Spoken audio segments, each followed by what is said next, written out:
So you try it tonight. Try it with anything in this world.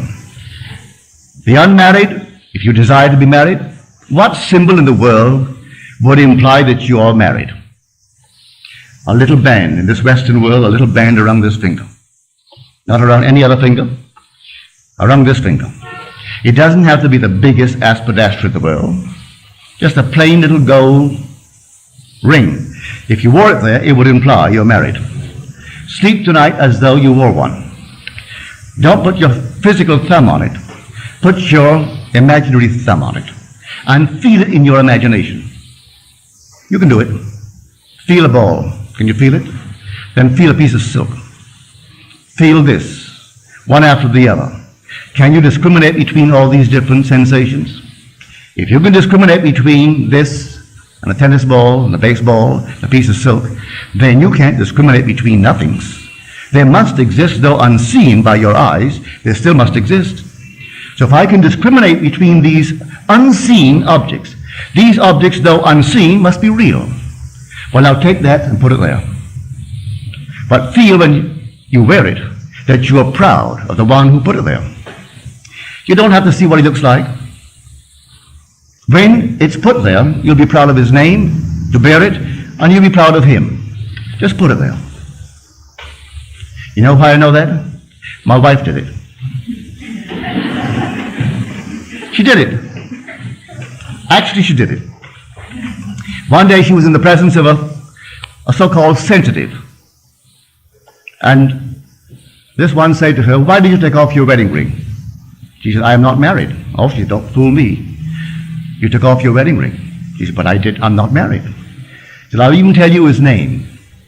And she started off with Never. She didn't quite get it, but she was coming very, very close to it. She was actually sensing what my wife in consciousness was feeling. When I first met her, I wanted her the very first day I knew her. I wanted to marry her. But I was entangled. Was I entangled? But by this law, I disentangled myself. Without hurting anyone, I disengaged myself from all these complexities so that I could actually legitimately say, "Will you marry me?" But in the meanwhile, she was wearing the ring. I hadn't yet put it there, but she allowed me to put it there and slept as though I had put it there. So I tell you, unmarried ladies, if you desire to be married, maybe you don't. If you do, that's the way to do it. And it'll come out of the nowhere. You don't have to go and buy anyone or try to meet the right people. Usually when you try to meet the right one, he's always the wrong one. So don't go searching.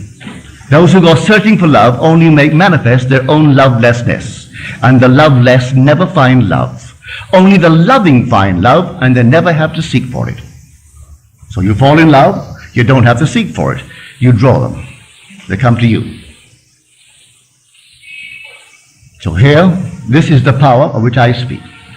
The power of the universe, the power that created and sustains the universe, is resident in you as your own wonderful human imagination. That's God.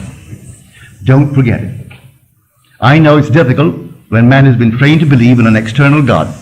And he goes to church and gets on his knees and he prays to an external God. And he goes home at night, maybe he does say his prayers, and he gets down on his knees and he prays to an external God. All right, maybe that's a nice thing for someone to do.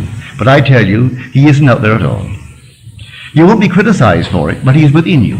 Very personal, may I tell you. He is very, very personal. And within you.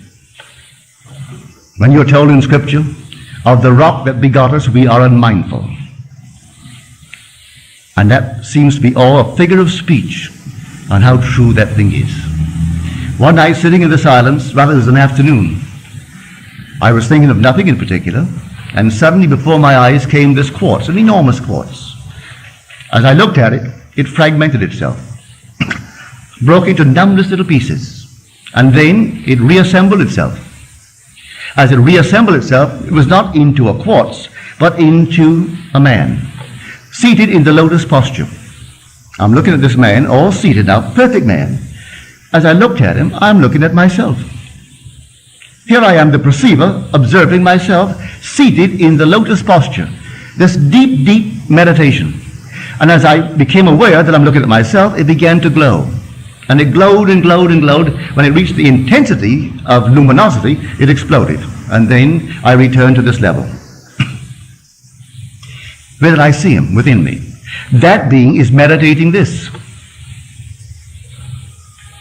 This is but a projection of itself in the world. And when he wakes within me, completely wakes, I am he. God actually became me, that I may become God. And he's put me through all the paces, allowing me to make all the mistakes, to make a monster like the thing that I talked about earlier. I made that, and I made a lovely one. And he allows it in his meditation. He is the dreamer in me. And he's dreaming this, and dreaming everything that I dream in this world. And when he awakes, this will cease to be, and I am he. And he is God. So I tell you, go out and try it. Begin tonight.